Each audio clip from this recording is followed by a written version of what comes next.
Good morning.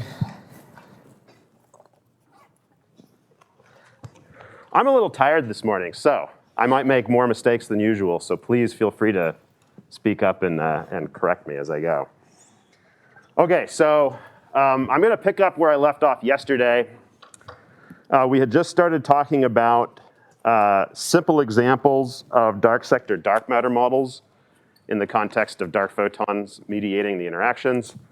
So I'm going to finish going through the commonly discussed set of minimal models that people tend to talk about in the context of collider or accelerator-based experiments, direct detection, and so forth. And then Natalia is going to take over, and I believe she's going to discuss some of the E plus E minus collider phenomenology today. And so that'll actually use what we're going to discuss next. Okay, so here we go. So recall where we left off yesterday. So this was a dark sector dark matter.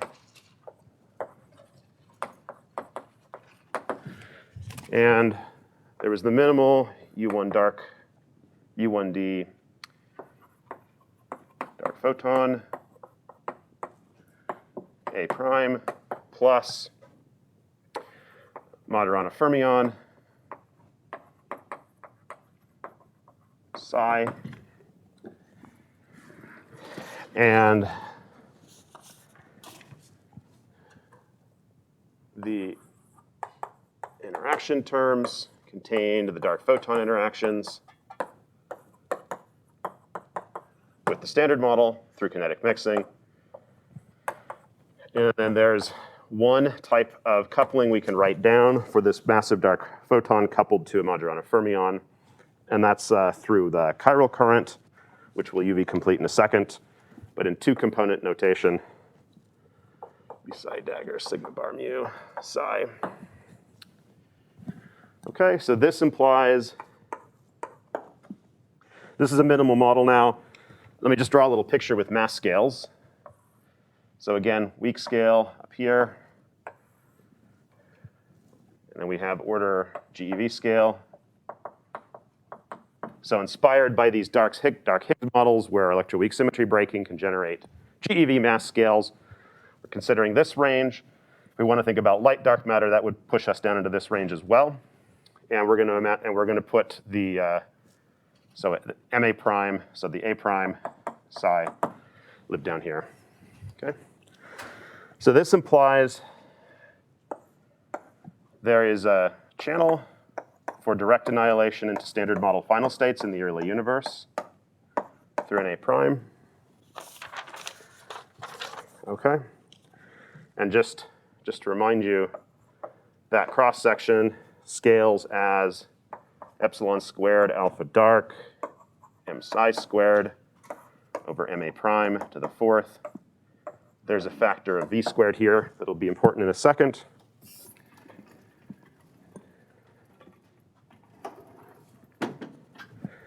And I'm going to just recap what we did for this model, which is that if you want to match up, if the relic density is determined by this minimal freeze-out mechanism, this direct freeze-out mechanism, and you want to match this to the required density, the required cross-section to get the measured relic density,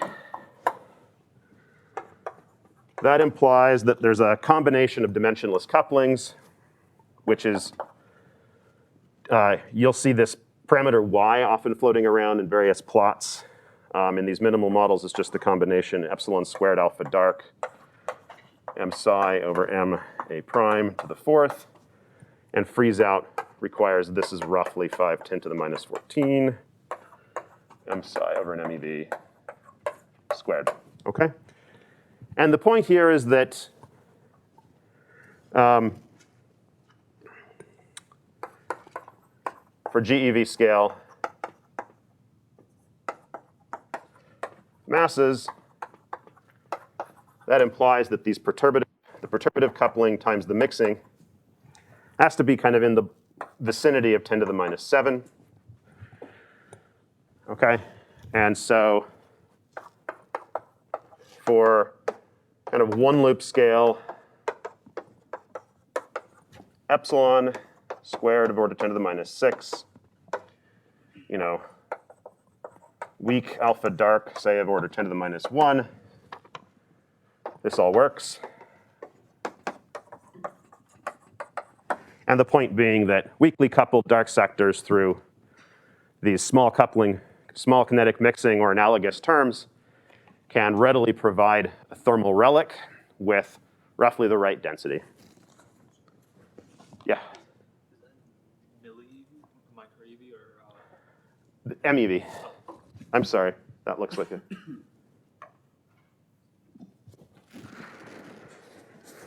Okay. Now, this is where we ended yesterday.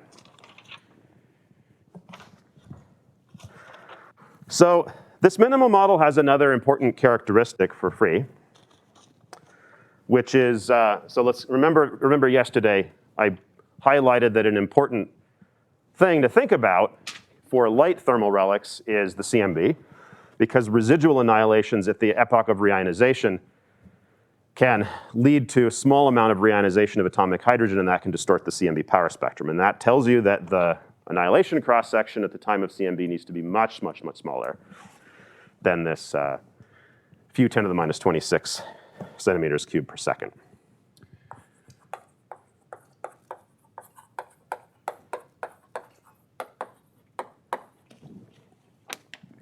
So note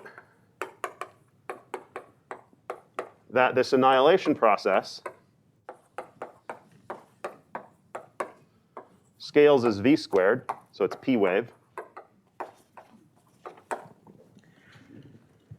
Now in practice, you know, whether it's p wave or s wave, doesn't change thermal freeze out appreciably. Typically freeze out occurs in the vicinity of, you know, a semi-relativistic regime at a temperature of order 1/10 or smaller of the mass. So this tells you that as the dark matter cools beyond that, this annihilation process is going to scale with the temperature, the kinetic temperature, okay?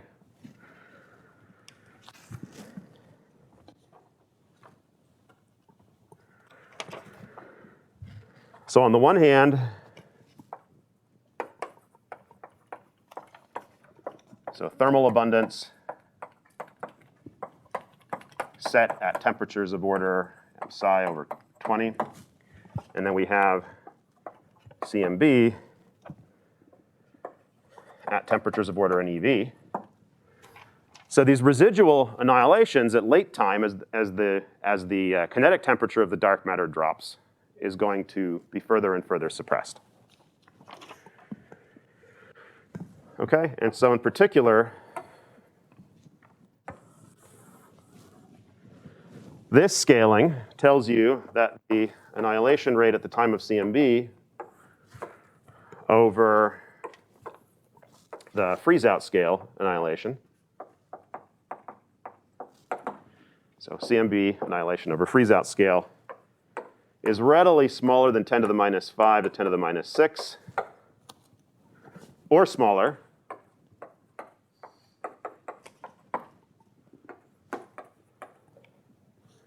for dark matter masses that are larger than an MeV. Okay? And this automatically renders this class of models CMB safe. So there's no measurable distortion of the CMB when this happens. Okay, so the general lesson is P-wave annihilation is any kind of P-wave annihilation that dominates is going to have this property. And this minimal model has it for free. Okay, so for completeness, this minimal model also has a direct detection cross-section.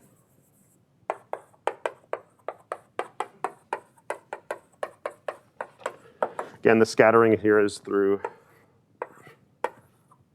T-channel exchange. Typically, this will be things like electrons or protons on the standard model side if it's kinetic mixing here. And this cross-section scales, well, I'll just write a formula.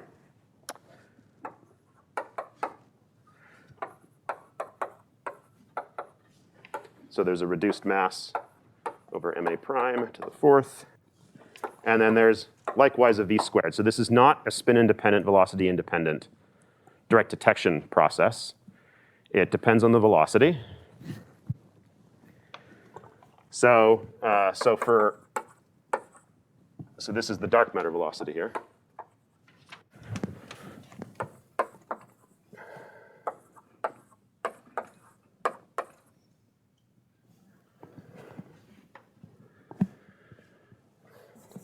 Sorry. So this is width for halo dark matter.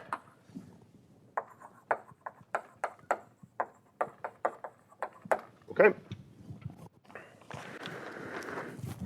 So compared to the what you would have naively gotten for kind of WIMP-like scattering cross sections given a thermal relic, this is a bit smaller than that by virtue of this halo velocity suppression, but it's nonetheless something that that direct detection experiments can go after. Okay. Generally, this makes, by the way, most of these light dark matter models with direct detection rates like this are beyond current constraints by quite a few orders of magnitude, but the parameter range compatible with thermal freeze-out gives you an idea of what kind of direct detection cross-section to shoot for, and it's a commonly discussed target among many that you'll find in the direct detection literature for light dark matter. Okay, let's go ahead and take this one step further. Let's UV complete this. So we can explain, again, you're not used to talking about Majorana fermions coupling to vectors. So we're going to go one step further and think about essentially dark QED. So a U1 dark photon and a Dirac fermion.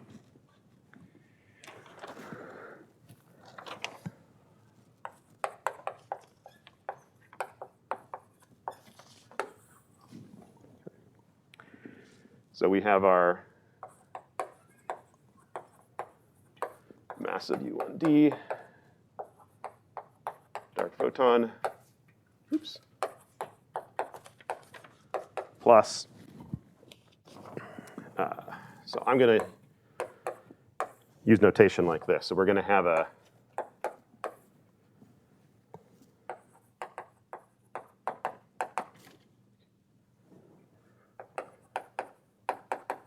we're going to add the particle content that can give rise to a Dirac fermion. So now psi here is a four-component fermion, so it's 2 Weyl spinors.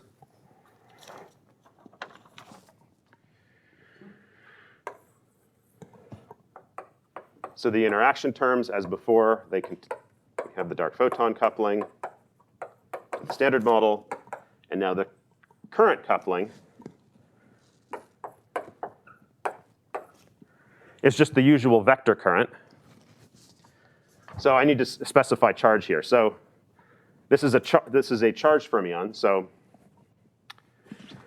let me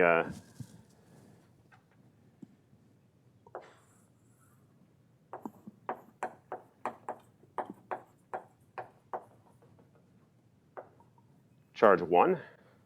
So in particular, that means we could think of eta has charge +1, psi has charge -1.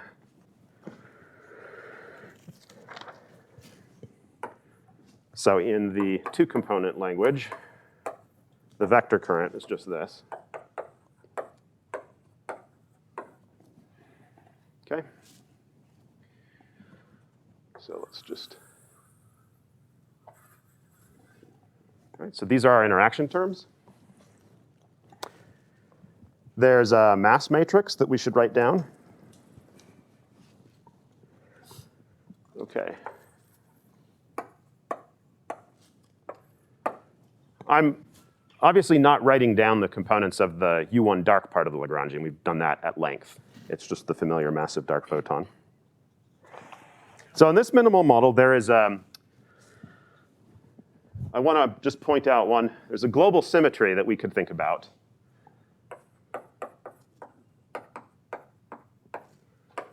Where psi goes to e to the I theta, sorry, eta goes to e to the I theta eta, psi goes to e to the minus I theta psi. Now the U1 dark is gauging this, but I would just want to highlight there's sort of two different types of mass terms. There's a global U1 preserving mass term. This is the Dirac mass, the thing we would normally call the Dirac mass term. Okay, so this is the Dirac mass term.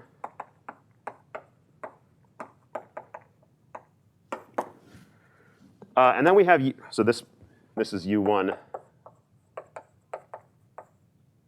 global preserving.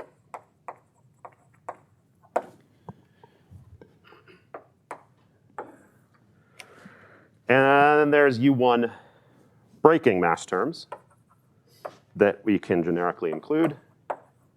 And given that we're considering a massive dark photon, there's no a priori reason why we shouldn't consider U1 breaking in the mass sector.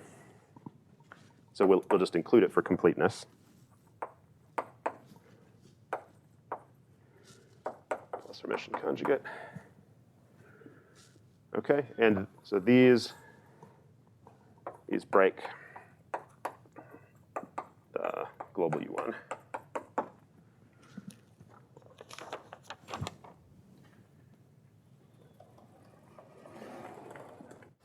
Okay, so this is only slightly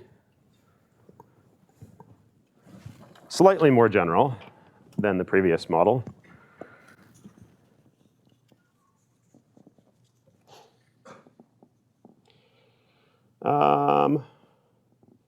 If you want to have a sort of toy, might be useful just to give you a toy model for where such terms could come from, just where these U1 breaking terms could come from. So as an aside, so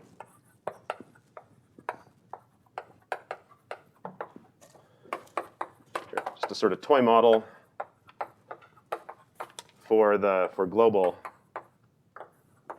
U1 breaking mass terms.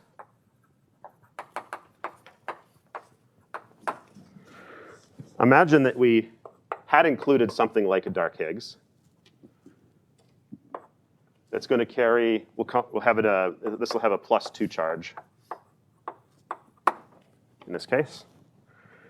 In that situation, what you would normally write down would be, you can continue including the Dirac mass term that we had before. If you wanted to write down terms that respect the U1, now you could imagine writing this down before you spontaneously break the U1. Then you would write down just the Dirac mass term, which is the U1 preserving part. And then there's Yukawa interactions that we could write down in this case.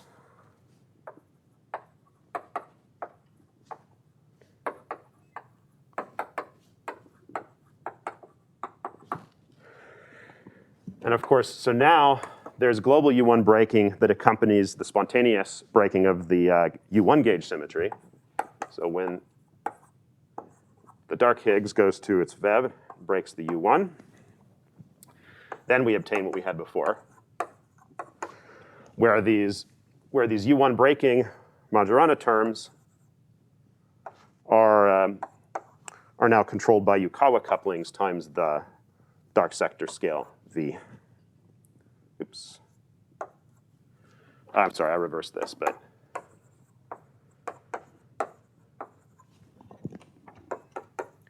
Okay, so this is just a little toy example you can kind of have in the back of your mind for how this kind of structure can arise.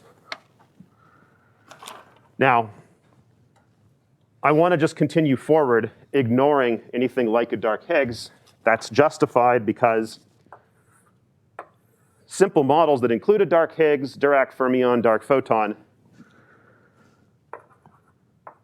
have a regime where you have the mediator and dark Higgs at one scale. And then you have Yukawa couplings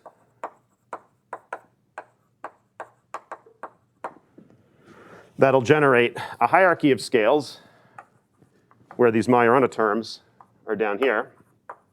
or below the mediator and dark Higgs scales. And then it's a choice in these models, a technically natural one, but a choice nonetheless, to just put the U1 preserving mass term wherever we want. And if it lives somewhere in this range, then the low energy effective theory is one where we can essentially disregard any of the physics associated with the dark Higgs in that model, and you just have your fermion states and your mediator that control all of the physics. Okay. So this little aside is just to make it clear that there's a sort of, you can write down fully UV complete models if you want. The low energy theory, though, is just well approximated by this Dirac fermion state with a general mass matrix that breaks the U1 and the dark photon.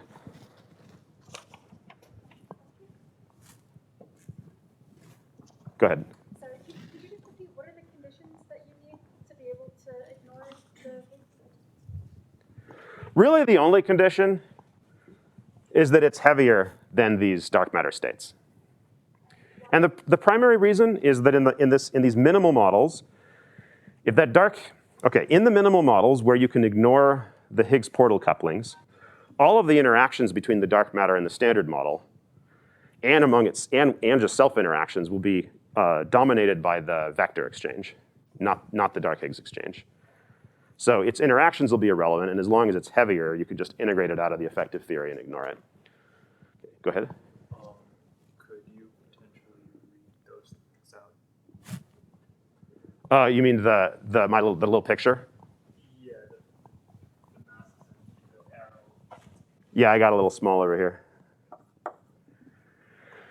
Okay, so this is the A prime and dark Higgs mass scale up here. And then those Majorana mass terms, the the U1 breaking mass terms, they're down here. That hierarchy is generated by small Yukawas, here. And then it's a choice where you want to put the Dirac mass term in these models. But it's a sort of, generically the range that's interesting is one where it's below the scale of the mediator and dark Higgs, somewhere in this range. It doesn't have to be in the middle, just below. Go ahead. So you said that in our low energy effective theory, we're integrating out the dark Higgs, but then we're keeping the dark photon. No, we can integrate them both out. Sorry. It's just that it's the dark photon interactions that are going to dominate all of the low energy interactions. It's the dark photon exchange that's going to dominate. So if you want to integrate out the dark photon, you can, and then you'll have like, dark matter, standard model couplings, like 4 fermion couplings, and they're dominated by the A prime exchange.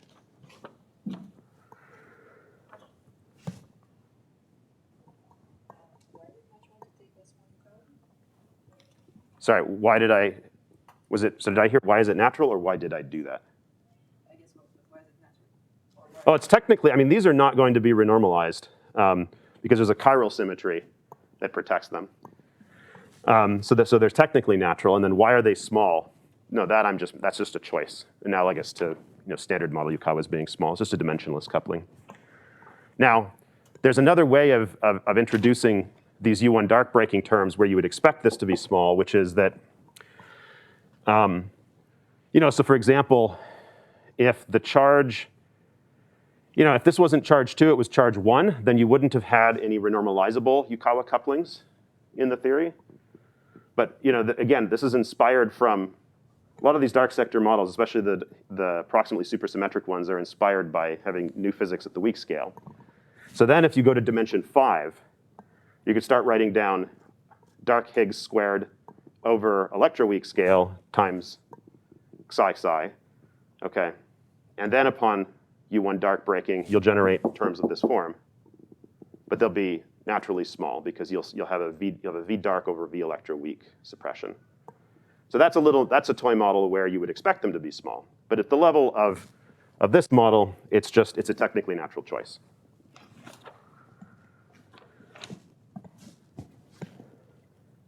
Again, this is meant to just give an example. So we could model build like for hours come up with different examples of how this works. Okay, let's go through this model because we have a Dirac fermion to start with, and the limit that those Majorana mass terms are 0. As soon as you turn them on, this allows this model to actually touch on a variety of different scenarios that appear in the literature. So let's just handle each of these in turn. So I'm going to start on this board here. Sorry. So case 1 is where I just said it in words. The first case that you'd consider is just imagine that you don't have any U1 global breaking in the mass terms, so that it's literally just a Dirac fermion. Why is that not often discussed in the context of a light thermal relic? So case 1.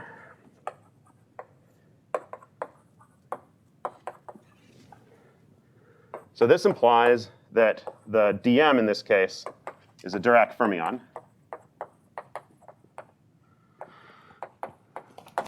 And it's literally dark QED with a massive fermion where you've broken the U1. Okay, but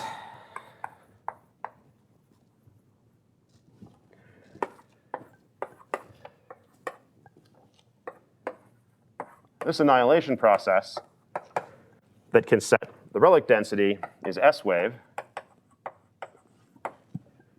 Okay, that is sigma v is just some constant. And so this is ruled out, in quotation, by CMB. Okay. So you won't encounter people talking about minimal dark sector dark matter models of a Dirac fermion interacting through a vector mediator. And this is the reason. There's a limit.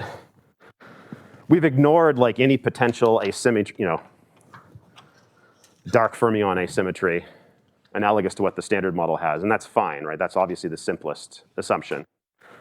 If you don't make that assumption and you have asymmetric dark matter, which is a class of models that people talk about, then you can have a Dirac fermion. And the way that works is that, yes, you have S-wave annihilation, but it depletes the dark matter density way below its thermal relic level. And in fact, the thermal relic density is determined by the asymmetry. And then this can be unimportant for the CMB phenomenology. And that scenario is discussed in the literature, and people do talk about that. So people talk about Dirac fermion, asymmetric dark matter in these minimal models. But as a thermal relic with no asymmetry, it's ruled out. Case 2 is, let's imagine that we do have U1 global breaking. Let's do the simplest thing where we'll actually just set these terms to be equal to one another. Don't worry, I mean, that's nothing, there's nothing important. This just makes the math a little simpler in the first case. So I'm just going to call this Majorana mass term, make it not 0. For simplicity, we're going to assume that it's small compared to the Dirac mass term. Okay? So then you end up, right, your effective mass matrix is 8xi, and then you have, it's a half.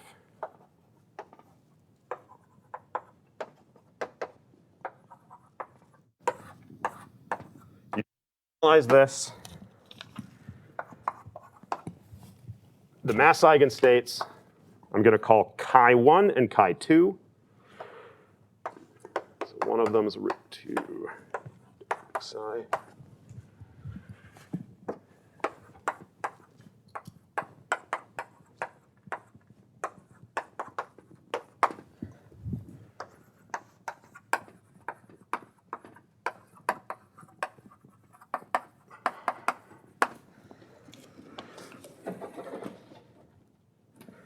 Sorry, I'll leave this here.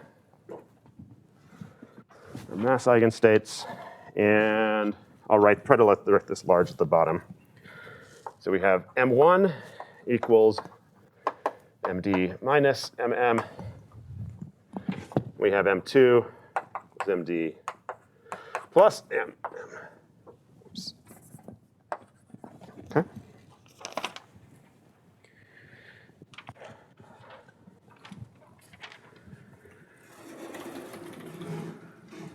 So, not surprisingly, when you include the U1 global breaking terms in the mass matrix, you end up with 2 Majorana fermions, slightly split in mass.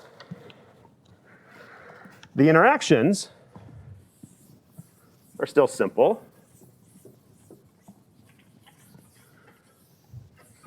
Right, so let's write the interactions with the dark photon in this basis.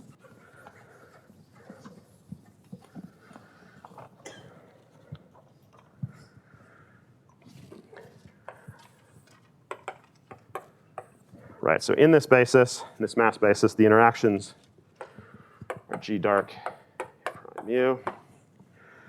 Okay, but now takes the form chi1 chi2 minus chi2 dagger sigma bar mu chi1. Okay. Now, this will turn out, the fact that it's just these terms and not the Majorana, not the couplings that we had for the Majorana model, turns out to be, it's an artifact of setting the 2 Majorana mass terms to be equal to one another. So in a second, we're going to get one additional piece that we didn't write here. But in this limit, we have just purely off-diagonal interactions. Right?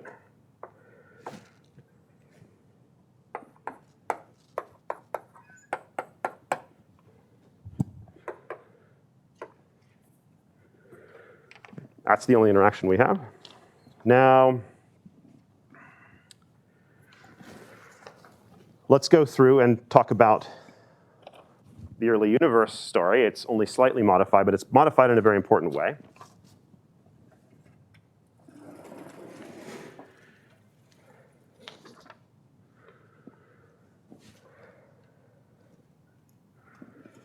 All right, let's go ahead. I'll use this board here.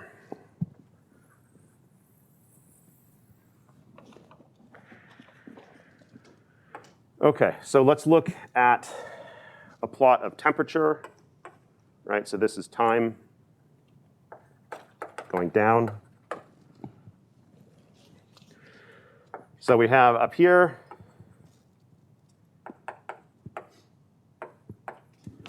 we have freeze out.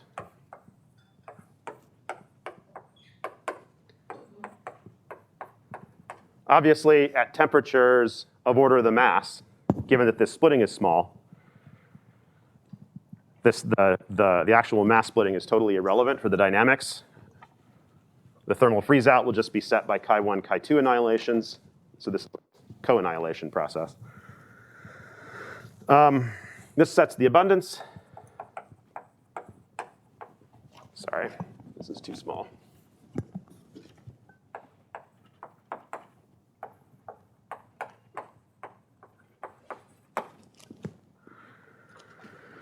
Okay, but down here at EV scales,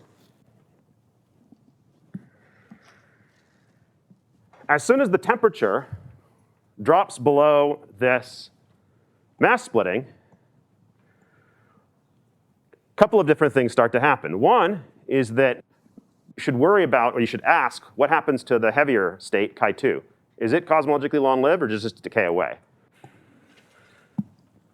Even if it's cosmologically long-lived, if dark matter remains in kinetic equilibrium down to relatively low temperatures below this mass splitting, then you would expect the relative abundance of the heavier state compared to the abundance of the lighter state to follow a Boltzmann distribution. Okay, so the first case, so what happens down here? So the first case is that chi2 could just decay away. In fact, you'd expect it to.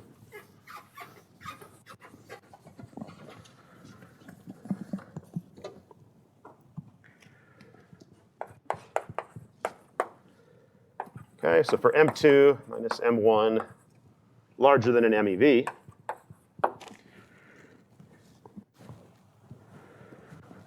then chi2 has a process like so.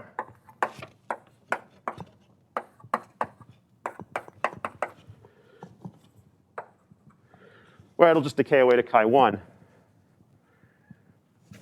through off-shell A prime exchange into electron-positron pairs. And this is a pretty prompt process. Okay?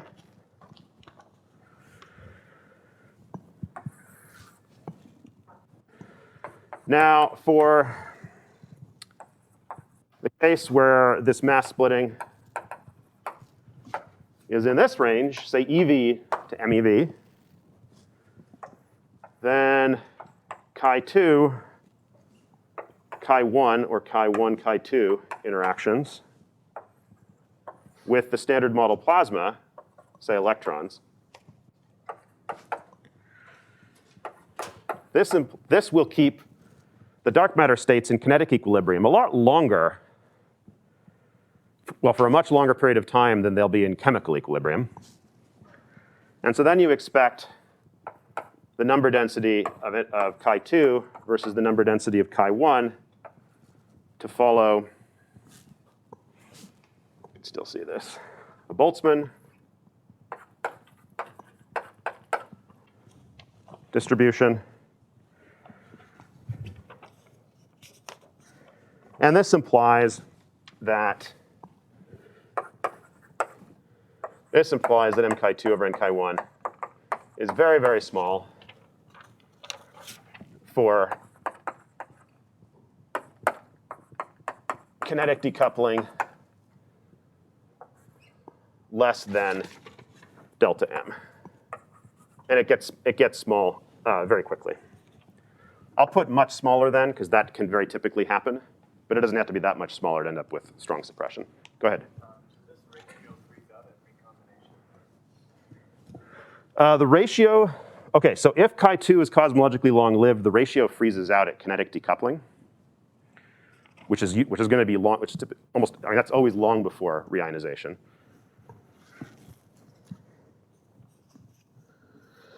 And actually, there's an interesting, OK, so the fact that there is this extra ingredient around now, there's this chi2 that could be cosmologically long-lived, leads to some very interesting phenomenology possibilities that I'll come back to. In the literature, though, this is one of the simple realizations of inelastic dark matter. If chi2 hangs around, it's a realization of exothermic dark matter. OK, and I'll mention those in just a second. But first, let me just write down the general case, because there is one other interaction that one should typically include if you don't make this assumption that the U1 breaking has this very particular form. If it's just totally generic,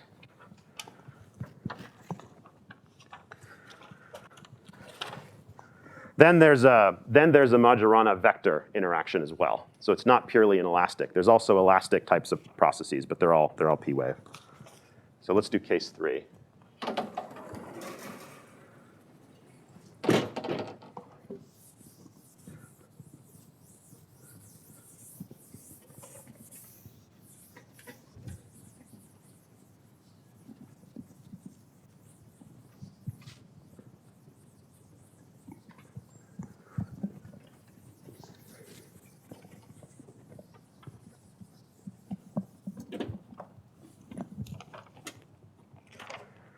I'll be somewhat quick with this one. So case 3 is where we have just generic terms, not equal to 0. OK, and just for completeness, the masses in that case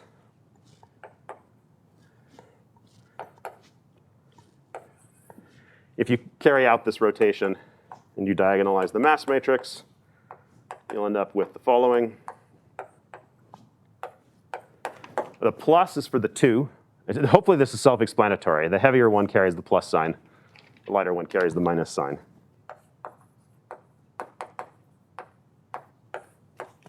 OK?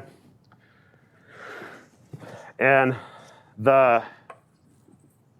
dark photon, dark matter interactions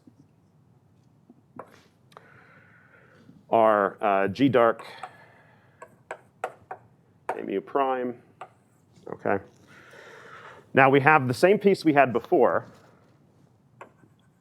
Comes with a prefactor here.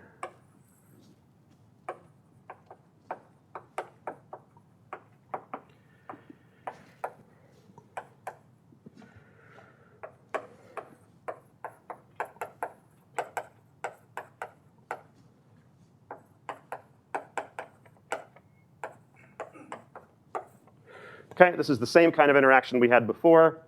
You'll notice that, of course, if we had set the Majorana masses to 0, this would just be, sorry, to each other, this would just be 1. Which is what we had before. And then there's an extra piece.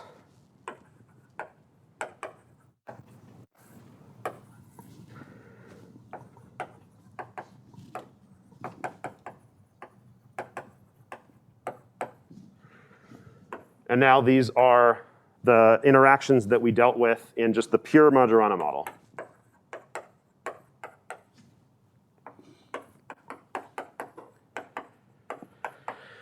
Okay, and you'll notice these go to 0 in this limit that the Majorana masses are equal.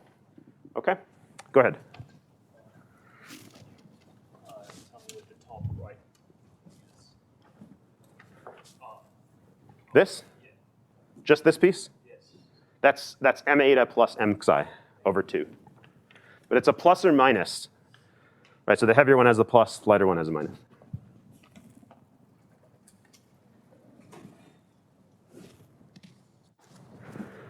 Okay. For the mass eigenvalues, shouldn't it be over 4 inside the square root?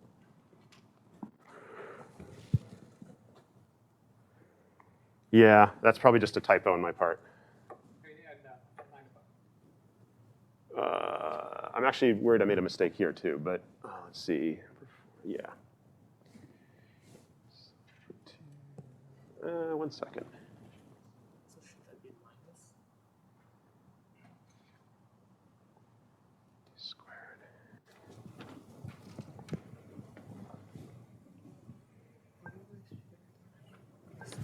Okay. Let me just, I actually want to, there's a suspicious sign. So this and that 2 are suspicious. Let me come back to them, okay?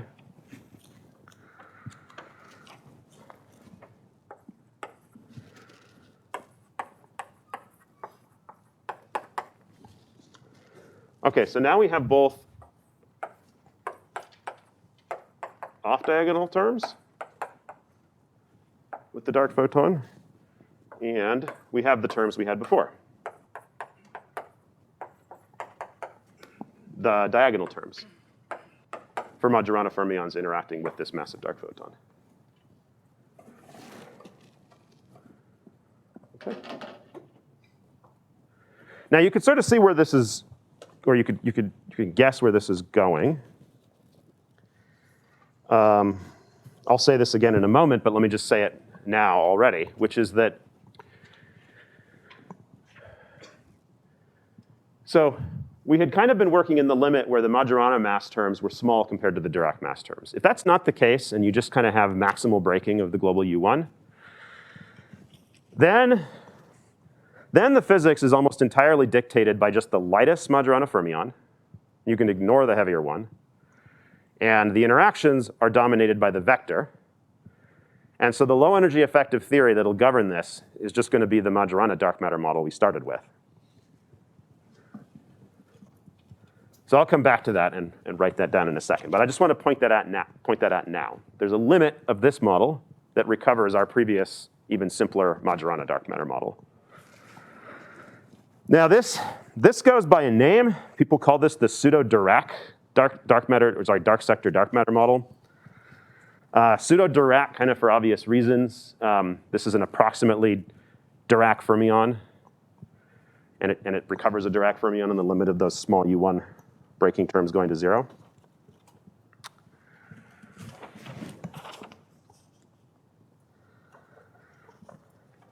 Okay, but again, let's just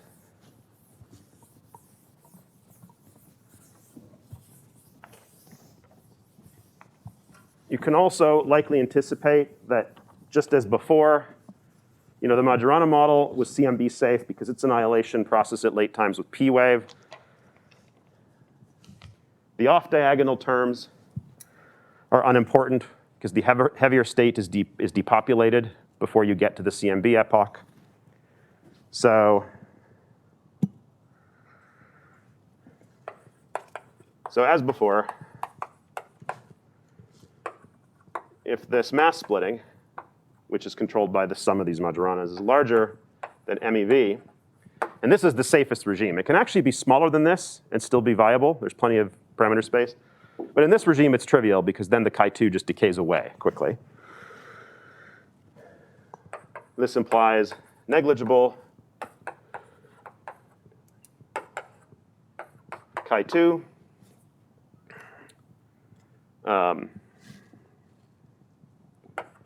Component surviving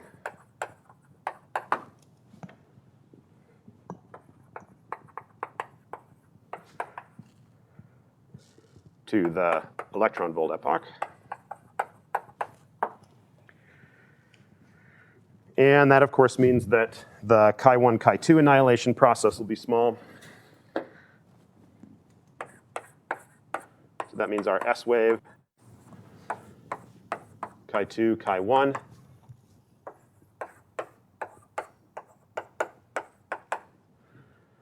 This is small, not because the cross-section is small, but because the chi2 number density initiating it is small at the era of CMB. And the chi1, of course, like before, is P wave.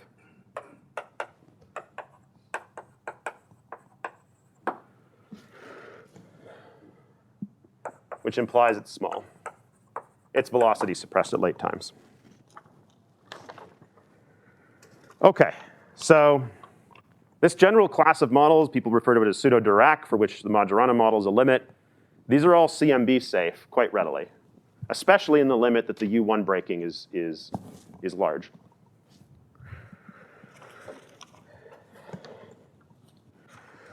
Now, I'm not going to go through, just like with the Majorana model, you can translate the predictions of thermal freeze-out in these minimal models into some estimate for products of the dimensionless couplings. Those estimates are used to kind of provide guidance on how far, say, accelerator experiments should push or how far direct detection experiments should push. Sometimes people refer to those as targets. I think this is terrible terminology because it's more like a range of couplings that it singles out.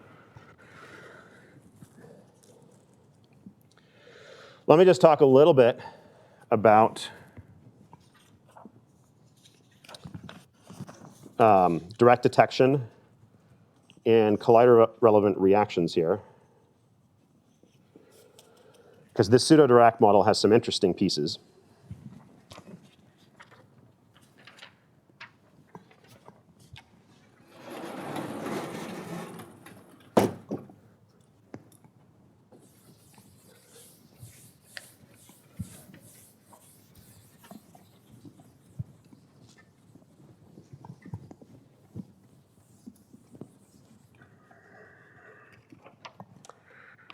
Now, this is not the only model that has these properties, but it's a good simple version of one. There's interesting direct detection and collider phenom.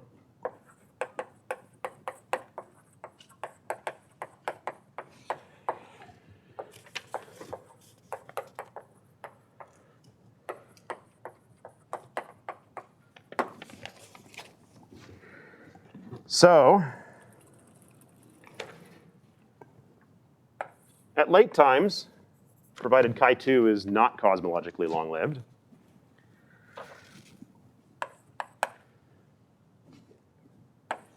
the dominant way that dark matter then in the halo is going to scatter off of targets comprised of electrons and protons is through a prime exchange. But again, these interactions are off diagonal. And if there's a mass splitting, this is necessarily inelastic. So this realizes the inelastic dark matter scenario. And for the splitting, I'm just going to start calling this delta, by the way. If this is larger than the typical kinetic energy of the dark matter halo, then that implies that the scattering rate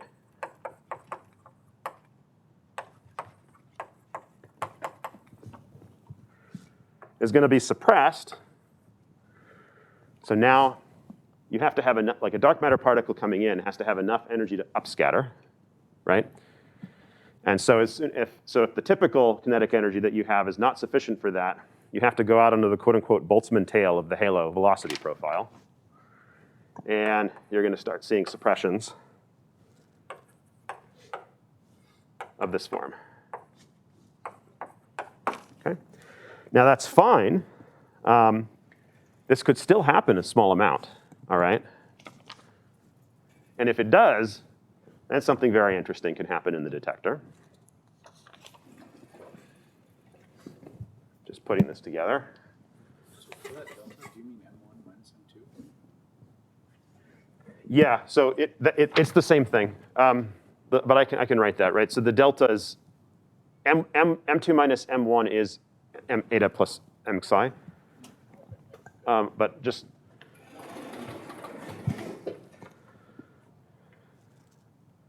so just a parenthetical, this is equal to M2 minus M1. Okay. DN, right? KIN. What did I mess up? Nothing. I'm just asking VDN, right? Where? I'm sorry. N1V squared. That's DN, right? You're right. Yeah.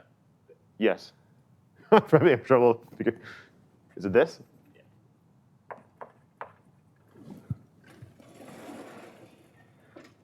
Oh, awesome. Okay, the diagram is right there. Okay. Erase that.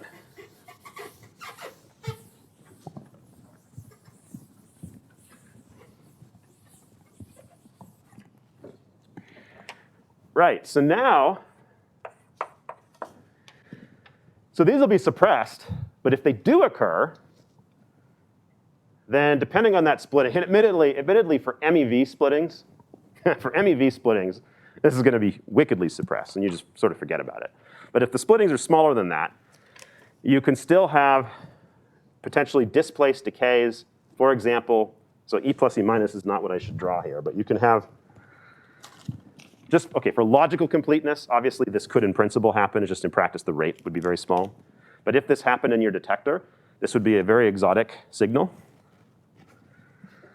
But then the other kind of thing that's a little more typical for small splitting would be that you actually come back down to these via this 3-photon decay, okay? Okay, so this is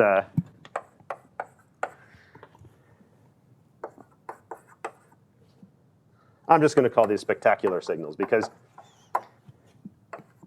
normally we're used to dark matter scattering imparting at most an energy deposition of order of the kinetic energy of the incoming state. But in these cases, you can have, if you get out on that Boltzmann tail, then you can have the energy injection happening in a monoenergetic manner through one of these decays.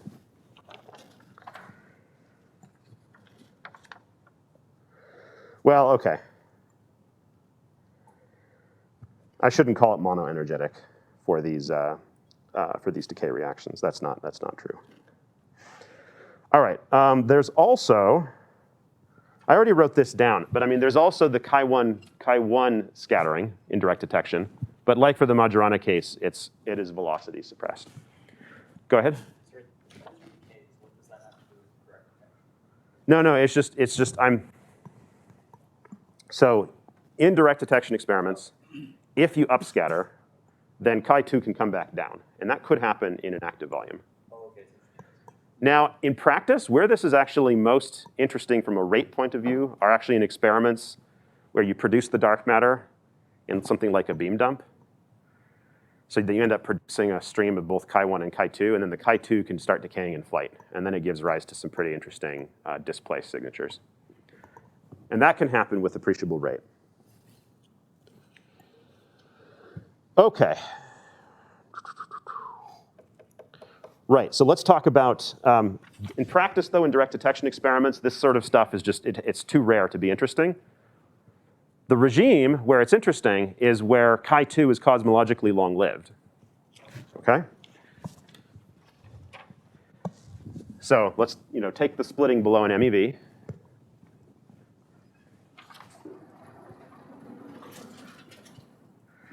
And the splitting doesn't have to get that small for the chi2 state to be cosmologically long-lived.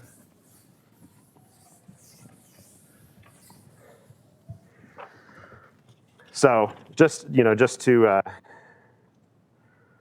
make this point, so let's just do these two cases. So if this splitting is larger than the electron threshold, this is the case where chi2 is going to come back relatively promptly. And that's just because it scales like a modest power of alpha dark epsilon squared. This has a 15 pi. There's a splitting to the 5th over ma prime to the 4th. So this can certainly, as far as like accelerator experiments or terrestrial experiments, this can be long-lived. But as far as the universe is concerned, this is like this is instantaneous practically. Okay, so this case is not so interesting for cosmology in the halo. But if lambda is smaller than 2me, then you just have neutrino and photon modes that govern this chi2 decay.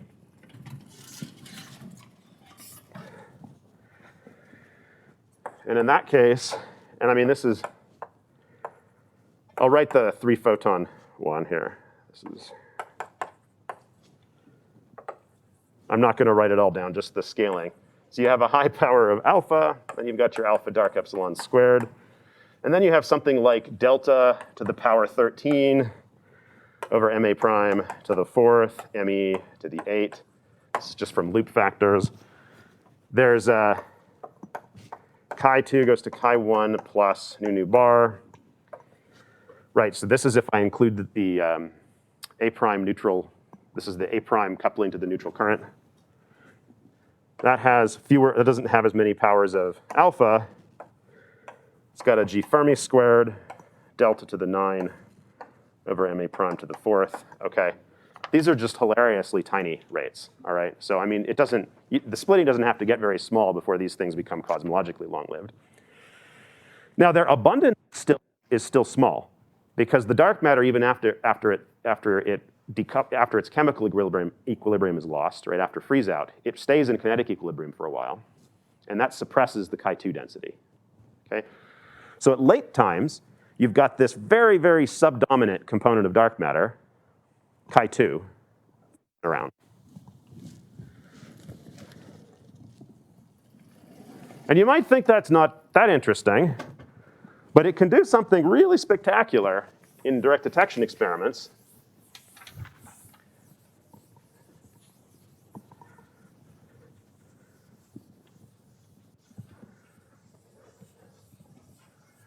Where even though the dark matter is light, the energy it'll deposit when it scatters is quite large, of order this mass splitting.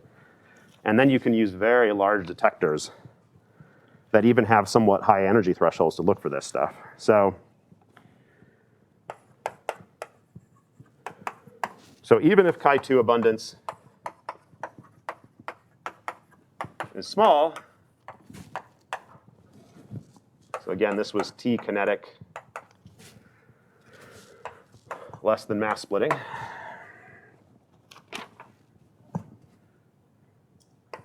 The residual chi2 leaves striking signatures.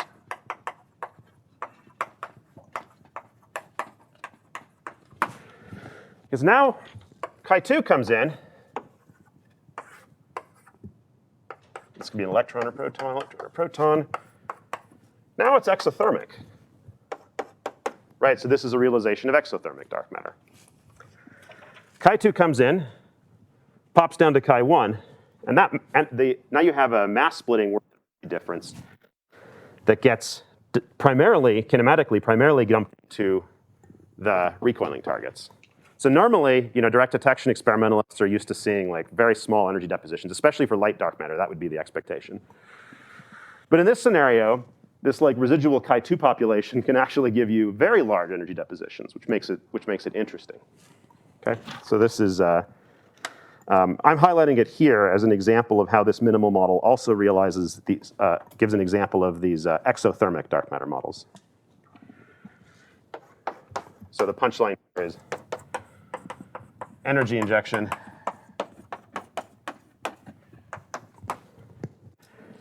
is E of order delta, not E of order m v dm halo squared. Okay, it's much larger. This is much smaller than delta. Go ahead. Is the intuition where I like to see that the mass difference will be pumped into the target and not just carried away by Chi1?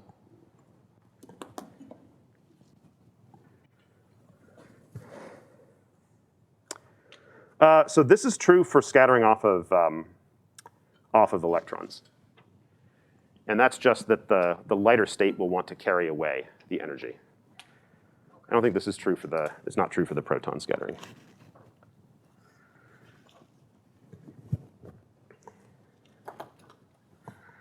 Let me just quickly, because I'm going to run out of time, let me quickly mention, well, I think Natalia is going to mention the accelerator reactions. I'll just for completeness, I'll write the diagrams down.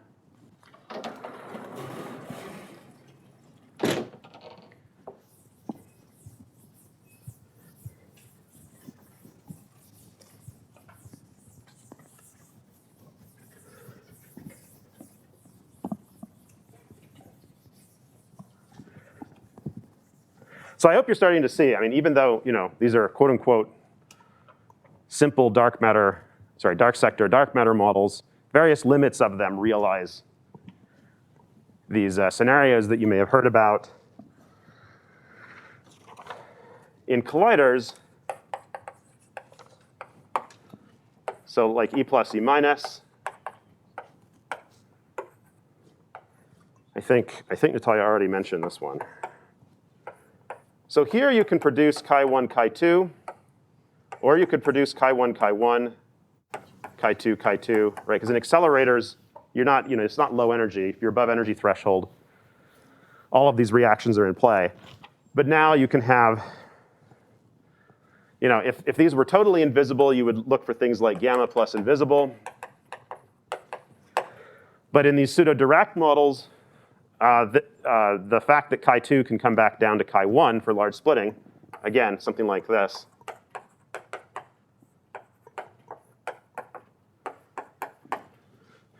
This motivates looking at gamma plus, say, E plus E minus with displacement.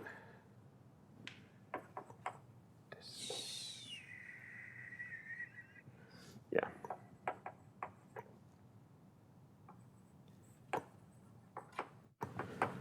Okay. And in fixed target reactions, there's like totally analogous reactions where you have nucleus, incoming electron, and then you can make Chi1, Chi2, Chi1, Chi1, etc. And this can be, say, through an off-shell prime, or it could be on-shell. And this implies the usual missing energy and momentum plus displaced signatures. Okay? Some of that will be touched on shortly. Okay, everything that I just described, this basically wraps up the minimal dark photon plus something that can be, something like a Dirac fermion. With a general mass matrix, it has a limit where it's just a Majorana fermion coupled to a dark photon. It also has a limit where you have both Majorana fermions playing an interesting role in the late-time dark matter dynamics. It also has limits where you have these exotic signatures that can arise in dark matter production and accelerators. So there's a rich array of phenomenology associated with even just these very simple models. And they go by the name pseudo-Dirac and Majorana models. This is what people call them. Now, everything I said has a parallel for a dark photon coupled to a scalar, okay? So I'll go over here.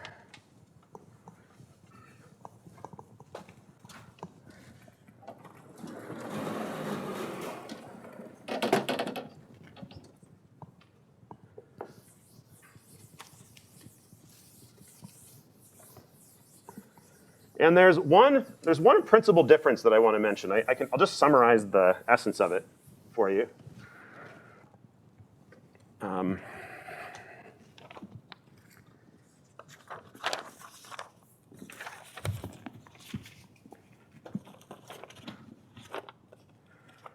So example 3.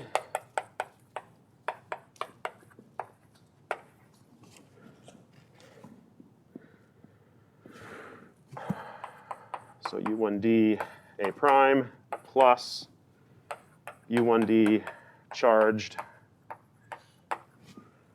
scalar phi. Okay. Okay, so here the interactions are same as we had before. The current, you all know, the current coupling to complex scalar.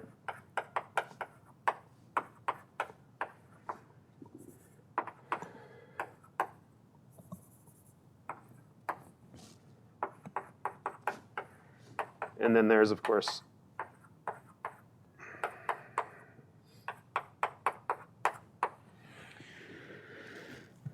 okay, now,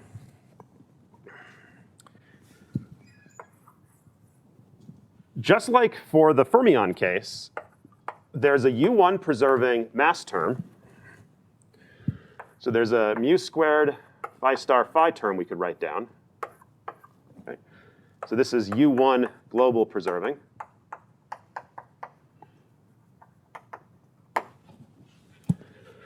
And then we can write down, if the dark photon has a mass anyway, then we should consider a U1 global breaking mass term. Okay, so this is this term is U1 breaking.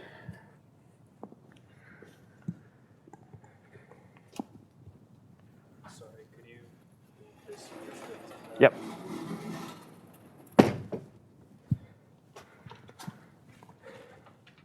Stuff down here, you mean? The Lagrangian, I don't know what the superscript on phi is. I have conjugates in various places. So there's a phi this is a phi conjugate, del mu phi del mu phi conjugate. Okay, I should be like twice as big, I'm sorry.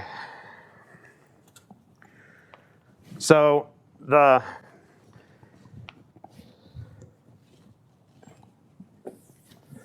first thing to say is that there's an important difference with the fermion model. So in the fermion model, when you set the U1 breaking mass terms to 0 and you get a Dirac fermion, you run into trouble with the CMB. Here,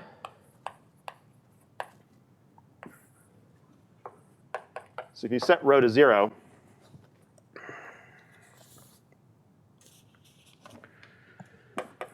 then the dark matter state is just a complex fermion, sorry, complex scalar.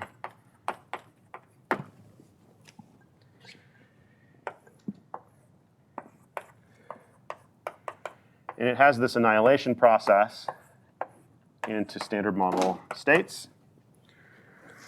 But this process for the case of scalar dark matter is p-wave.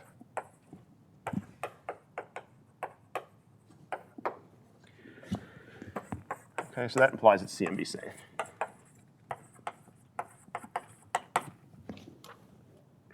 Okay. So dark scalar quantum electrodynamics, where you break the U1, the mass terms don't have to have this generic variety. They could actually just have U1 preserving terms, and that's CMB safe, because this is P wave. And if that's not the case, then you very quickly end up with the same kind of physics that you get for the pseudo-Dirac model, because the interactions will end up being off diagonal.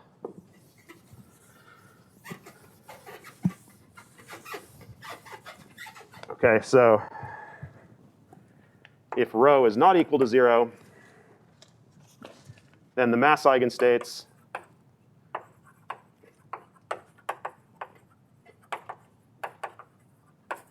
phi 1, 2 are root 2 phi plus or minus phi conjugate. They'll be split by m2 squared minus m1 squared will be 2 rho squared. The mass splitting will control that. And the interaction will be, in the mass eigenstate basis, will be purely off diagonal. And then you just end up with a scalar version of the kind of inelastic dark matter scenario. Okay? And then everything I said before has an analog for this model. Okay. I am running out of time, so just to recap, the dark photon plus either a fermion, a dark fermion, or dark scalar provides a relatively simple thermal relic candidate that realizes actually a range of different dark matter scenarios that go by different names. We've seen examples of inelastic dark matter, exothermic dark matter. There are various displaced signatures that can show up in colliders, exotic signatures in direct detection, and so forth. The fact that these minimal models realize provide viable thermal relic candidates means that they're often used to estimate interesting rates for production in accelerator experiments or for detection signals in direct detection. And so people will often refer to targets in that context. Okay? I like to think of them not as targets, but just as sort of broad guidance. And of course, what I've described today is just sort of these are kind of the minimal models. I have only talked about weakly coupled perturbative models with only abelian interactions. So there's a whole other direction one can go if you imagine dark matter is charged under non-abelian dark sector groups. So that leads to a rich array of phenomenology. There's another direction if the dark sector has strong dynamics that confines, for example. Okay? I haven't touched on that, but I encourage you, if you're interested, to take a look at all of that. So in these notes, I have not provided references. What I intend to do is provide a summary of some good reference papers. By now, there's actually a number of reviews where most of the relevant literature can be found. And I think what I've covered in these lectures should largely cover the basics that's typically covered in these reviews, and then you can refer to the reviews for references. Any further questions before this goes to Natalia? Go ahead. You said there's no dark photon, and we kind of want to rule out these models. Are there side enough that you can actually restrict them in any way by looking for them? Or can I always weasel around any kind of constraint I would place on them? Let me go back to the first part of your question. Sorry, if there's no what? No dark photon. Like all these models just are not there. Can I somehow rule them out? Can I just like focus 15 years of effort on looking for them and then conclusively say they don't exist? So, no. If you're talking about dark matter, there's not even WIMPs like that.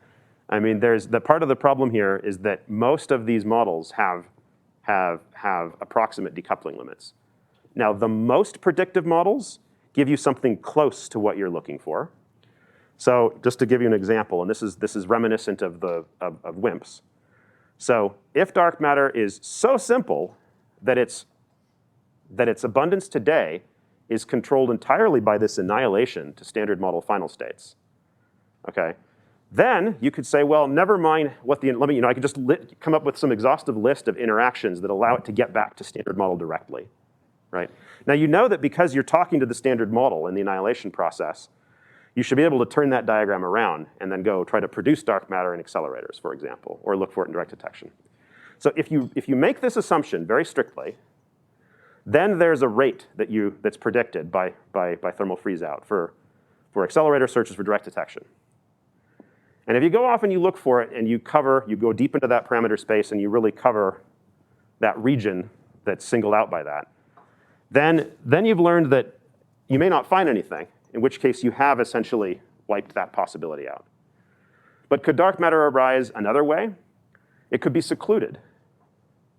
That is an incredibly difficult scenario to rule out, right? Because there's an approximate decoupling limit where the density is fixed by annihilation into dark sector states.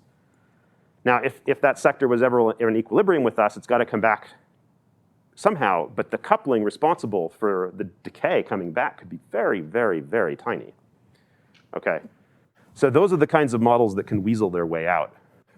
All right, so some of this is we would have to be lucky, but this idea of thermal relic dark matter, I mean, this goes back decades. It is the simplest in some sense. It is obvious. I mean, when you talk to people who don't study dark matter, this is probably the easiest to understand with good reason. So this is part of the reason why people want to just nail that one down.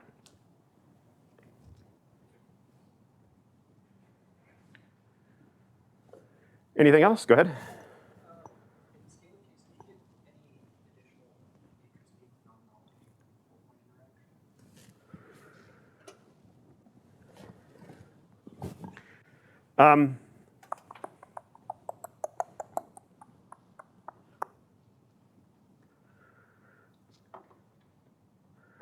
So the answer is yes. So I mean, this gives rise to, I mean, it depends on the strength of this coupling, right? But so in a collider context, this can give some associated signals where you're producing the A prime in addition to dark matter. And then there's a question of what happens to that A prime. So that's one example. It also provides an elastic, velocity independent scattering process in direct detection. Now in the scalar model, in the simple scalar model where it's just a complex scalar and there's no mass splitting, there's already an elastic process. But if there's a U1 breaking mass term, then the direct detection scattering is inelastic through the tree level exchange. And then, but this last term here, this last term provides an elastic channel that's loop level. So that's still there.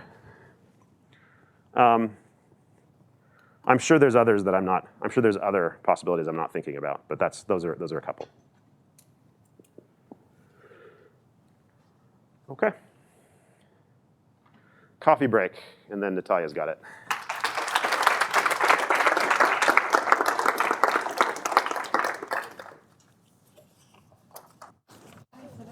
Hello. Sorry, I have a really basic question about the CMB constraint.